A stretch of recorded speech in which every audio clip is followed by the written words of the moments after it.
We spend our days locked onto glowing rectangles, swiping through another hour, scrolling another feed, chasing the next hit of visual stimulation.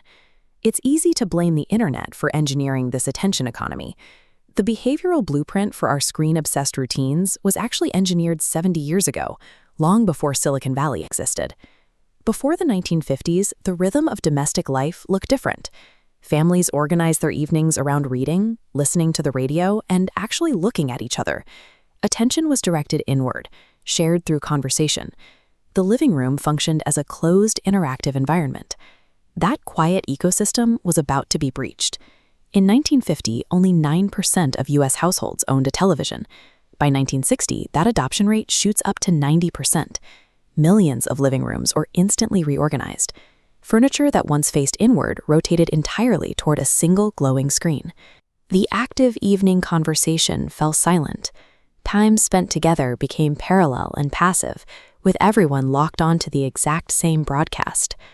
The private living room had been cracked open to fit a theater, a newsroom, and a marketplace. The machine had captured our attention. The question was how it would reprogram society. Advertisers saw a direct pipeline into the home and poured over $1.5 billion into television by 1960. They stopped pitching a car or a refrigerator strictly for its utility. Instead, they tied these products directly to status, beauty, and success. What you bought became a visual declaration of who you were. For children, the screen served as an educator, entertainer, and babysitter all at once. Global programs like Sesame Street demonstrated that a broadcast could improve school readiness for millions of children at once, particularly for those in disadvantaged backgrounds. Yet, researchers quickly raised alarms about the psychological toll of this constant exposure. Through sheer repetition, violent imagery and commercial conditioning began shaping young behaviors in ways parents couldn't easily control. An entire generation grew up learning to map their personal identity, their desires, and their understanding of reality directly onto a screen. Broadcasters achieved something called synchronization, the ability to hold the attention of millions of people on the exact same event at the exact same moment. When Apollo 11 landed on the moon, 650 million people watched in real time, converting a remote scientific feat into a collective global memory. Because a tiny handful of networks controlled this massive audience, they held the power to dictate what was considered normal. They decided which types of families were celebrated on screen and which groups were pushed to the margins through exclusion or repeated stereotyping.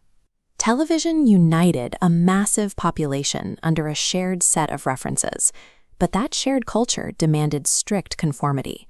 The delivery of information evolved from descriptive newspaper text to emotionally charged live imagery. Viewers saw crises and public scandals unfold with their own eyes, making world events feel urgent and personal. This visual bias forced a shift in national politics during the 1960 debates, where 70 million viewers began judging candidates by their posture, youth, and camera presence. Richard Nixon, sweating and tense, struggled to master his camera presence. Performance had become inseparable from policy. Public life crossed a threshold. The highest-stakes political races and global conflicts were transformed into theatrical performances, judged heavily by their visual entertainment value. The massive broadcasting monopoly of the 20th century has since fractured into millions of individualized feeds, streaming platforms, and social networks. Yet, the underlying behavioral rules remain intact. We still blend entertainment with public life, elevate celebrities to political influence, and organize our daily routines around staring into glowing rectangles. Television evolved from a home appliance into a machine for shaping human attention.